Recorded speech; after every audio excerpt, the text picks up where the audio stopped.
Le propos de cette vidéo, c'est de vous montrer comment créer facilement des écrans web avec l'outil d'Almis Avoué, Almis Web Engine.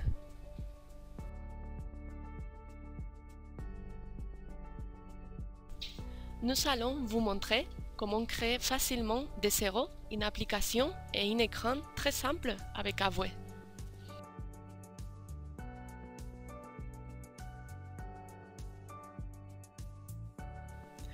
La première étape, c'est de créer un projet depuis un archétype de Java.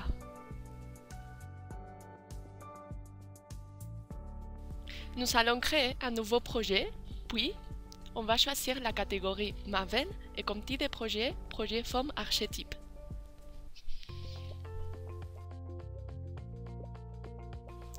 Dans le nouvel écran, nous allons choisir le type d'archétype Avoué.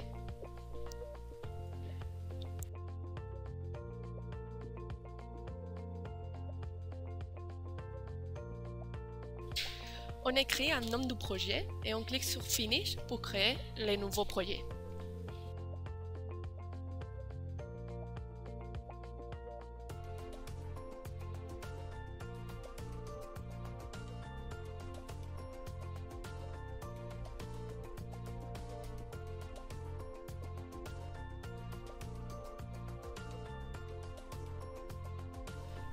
Quand le projet est créé, nous pouvons voir les structures des fichiers que nous avons besoin pour le développement.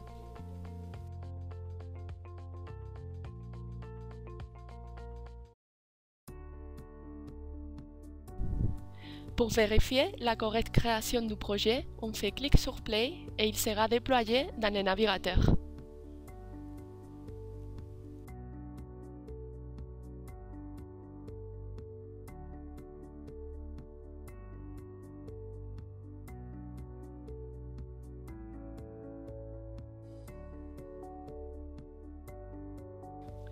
Comme nous n'avons pas encore défini une base de données, une alerte est affichée. Pour cet exemple, nous allons utiliser un module de base de données en mémoire qui s'appelle HSQL. Avoué nous propose une wiki où on peut regarder comment configurer les différents modules et comment développer des écrans.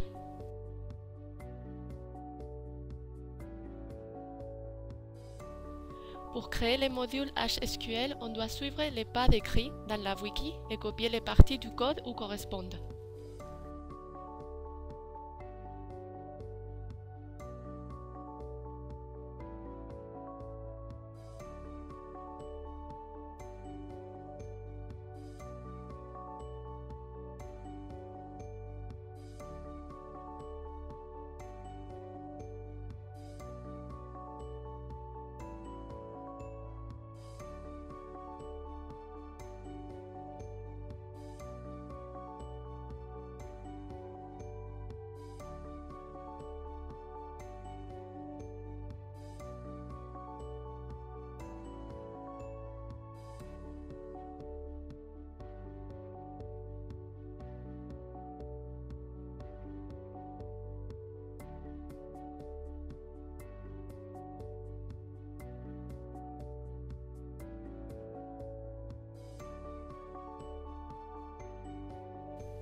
Nous pouvons modifier le nom de la base de données.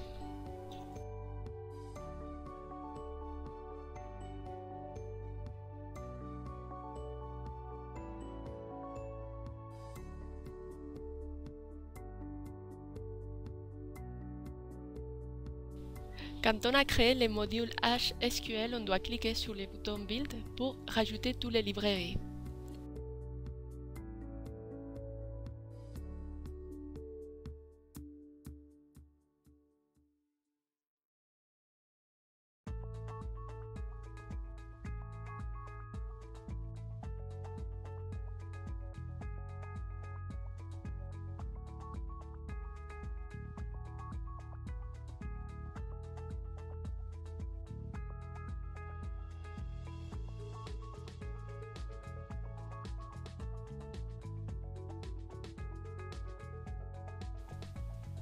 Comme nous avons créé la base de données, le message d'erreur n'apparaît plus.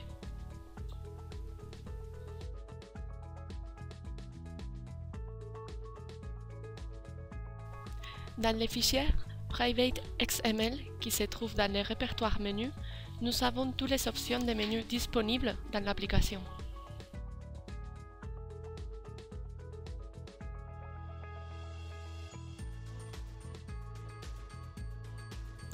Nous allons créer une nouvelle option. Pour ça, on peut copier une option déjà existante et changer les valeurs.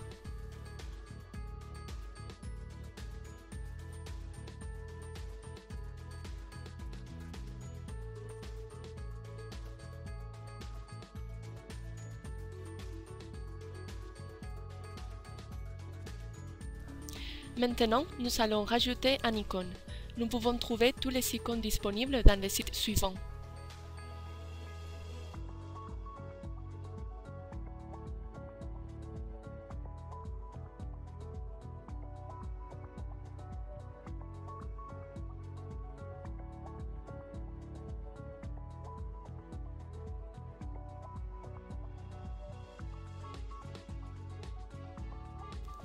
On sauvegarde le changement et l'application sera déployée automatiquement.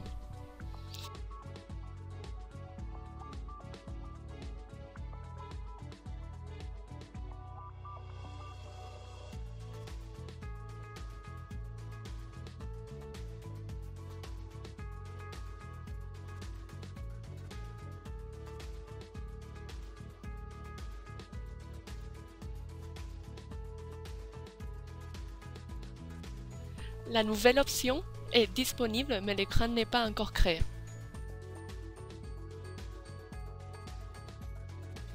On va commencer à créer la nouvelle écran. Nous allons créer un nouveau document XML dans le répertoire Screen. Il faut choisir le format XML Schema.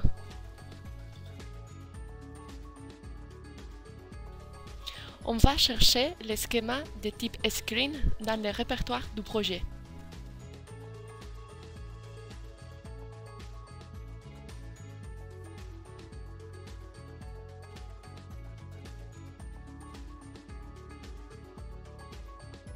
On choisit Screen comme le premier nœud de XML.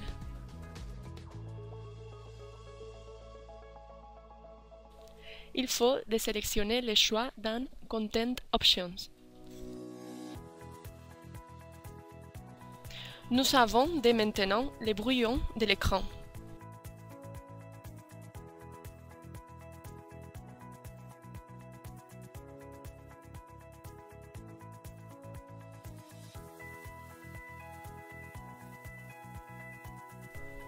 On peut s'aider de la wiki pour définir les différentes parties de l'écran.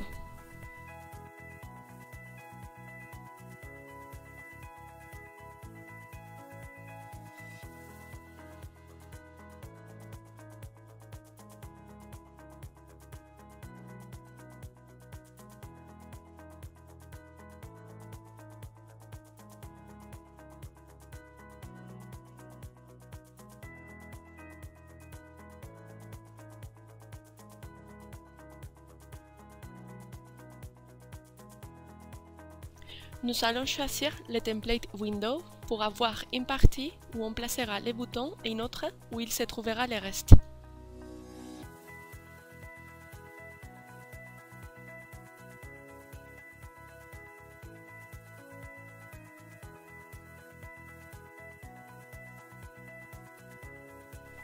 Pour avoir un nom d'écran, il faut remplir l'attribut Label.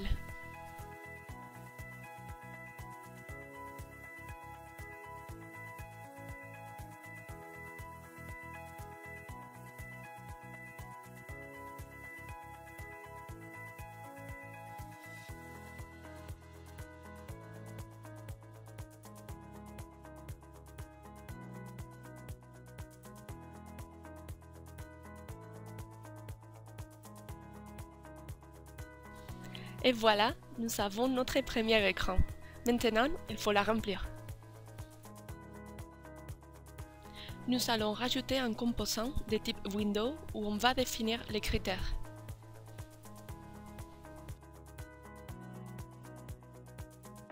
De la même façon que nous avons fait avec l'écran, on rajoute un label pour définir le nom du composant.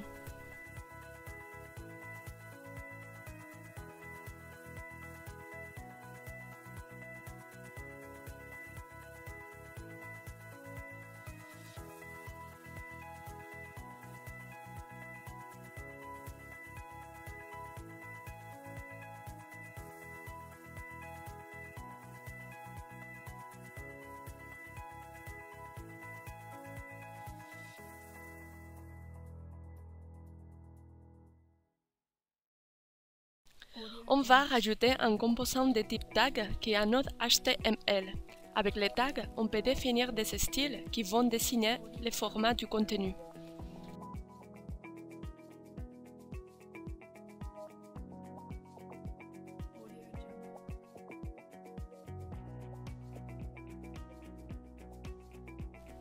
On va créer des critères qui vont nous servir comme filtre pour une matrice qu'on rajoutera un peu plus tard.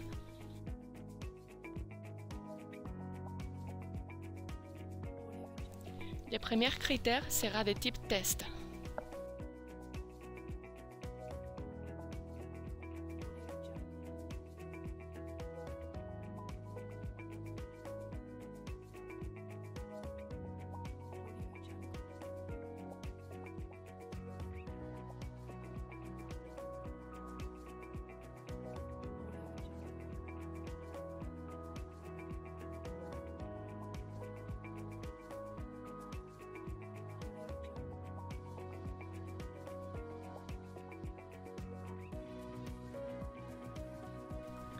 Le deuxième critère nous montrera un menu déroulant où les options se trouvent dans une liste qui est prédéfinie dans Awe.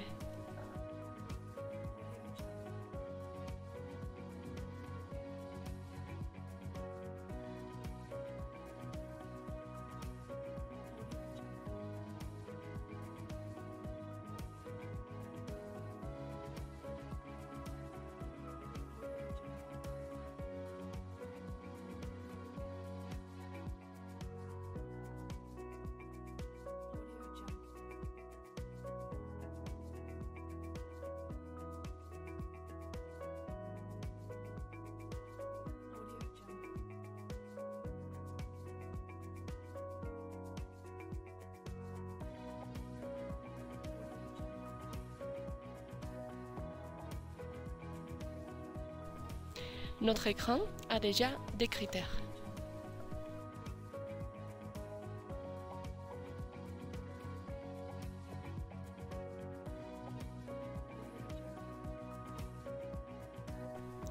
Nous allons rajouter un nouveau composant de type Window pour définir notre matrice où on montrera les résultats.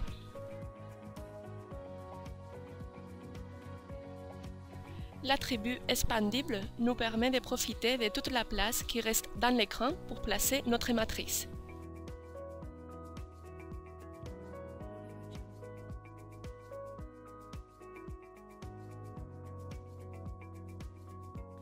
L'attribut Maximize nous permet de montrer la matrice plus grande en prenant toute la place de l'écran.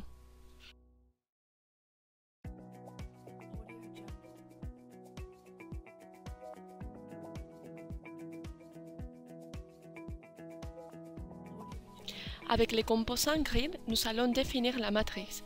L'attribut Target Action nous dit où on va chercher les données.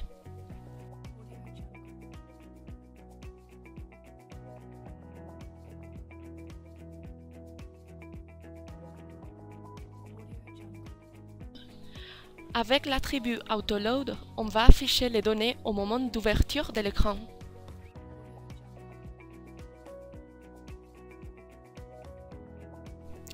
Dans la matrice, on va créer 4 colonnes avec les composants column.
Quand on ouvre l'écran, un message d'erreur est affiché parce que nous n'avons pas encore défini la requête SQL pour récupérer les données.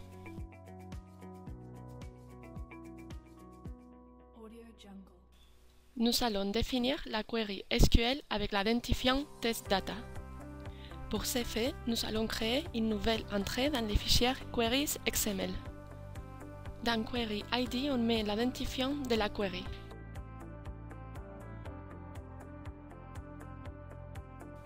On rajoutera un nouveau composant de type Table où on va définir le nom de la table de la base de données. Dans l'attribut ID de chaque composant field, on va mettre le nom de colonne de la table de la base de données.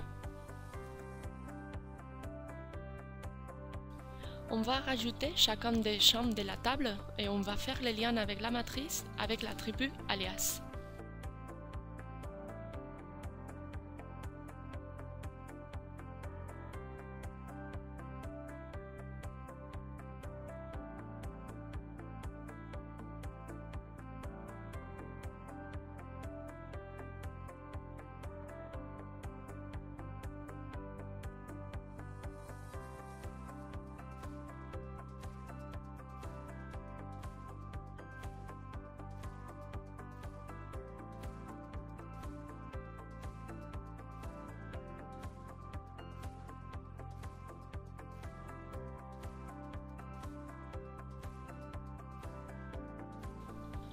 Quand on ouvre l'écran, les données sont directement affichées grâce à l'attribut AutoLoad décrit auparavant.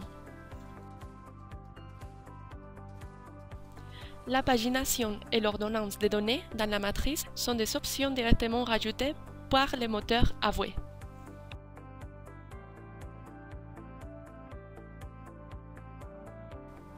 Maintenant, nous allons rajouter des boutons dans l'écran pour chercher et pour effacer les critères et les données de la matrice.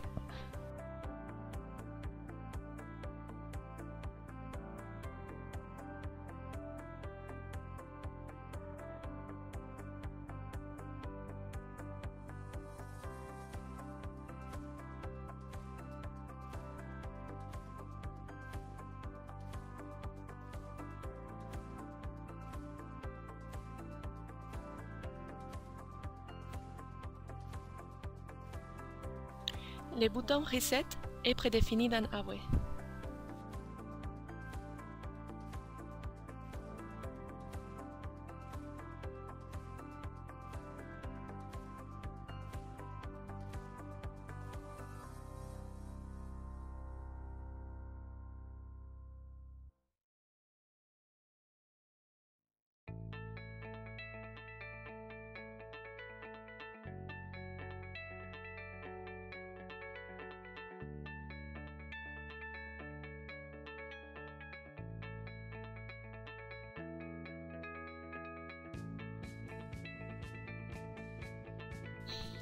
Pour les boutons de recherche, nous allons indiquer l'action nécessaire pour afficher les données dans la matrice.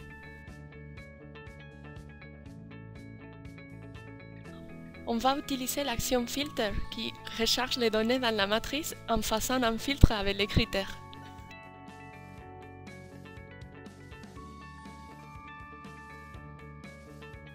On peut trouver la description de toutes les actions dans la wiki de Avoué.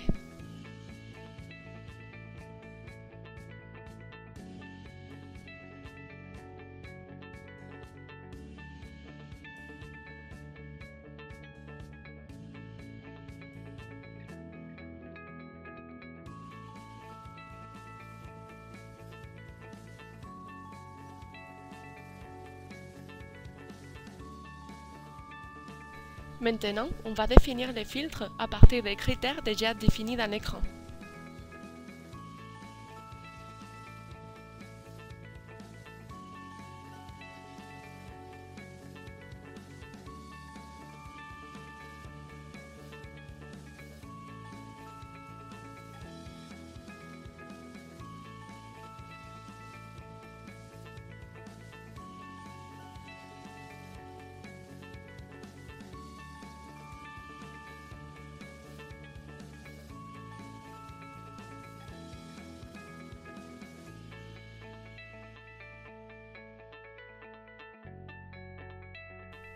Avec les composants variables, on définit les données qui seront envoyées par les critères.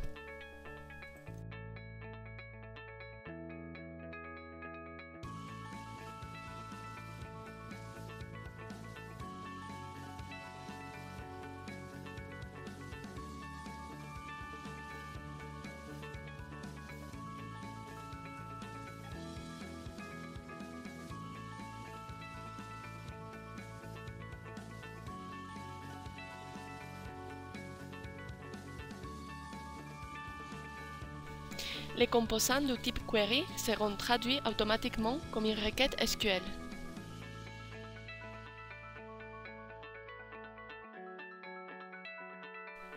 Dans les critères Select, nous allons rajouter l'attribut optionnel pour créer une option vide.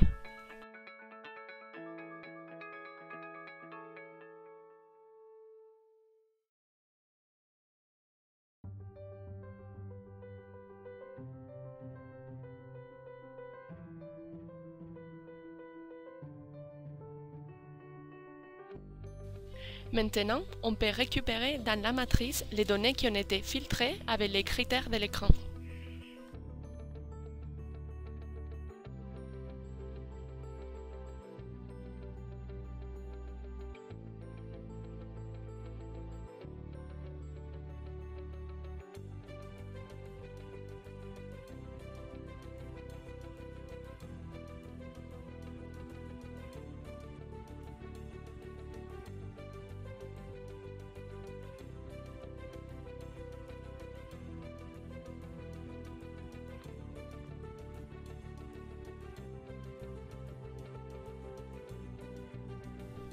On va changer la dernière colonne de la matrice pour utiliser un composant de type icône au lieu d'un type test.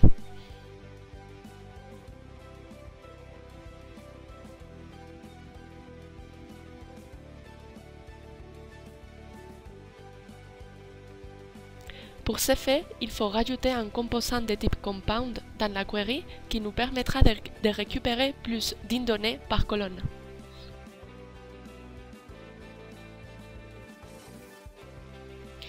Dans Compound, nous allons rajouter des champs calculés. Nous appelons ces champs comme Computed.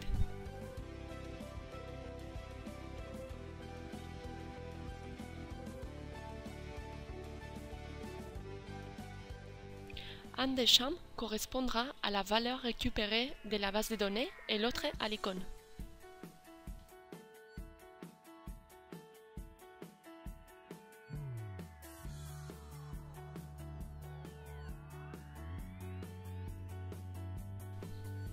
On peut rajouter ici une expression de JavaScript.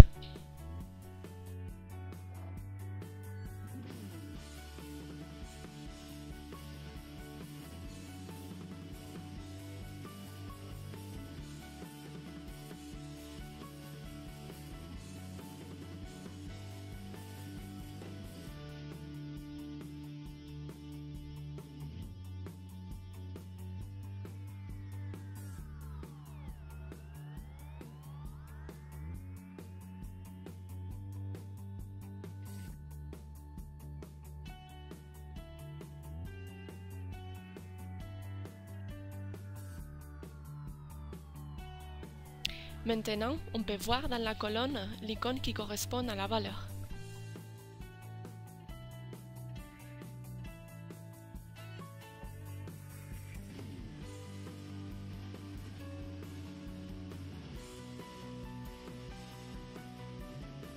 En changeant les valeurs dans la base de données, on peut voir que les icônes changent aussi.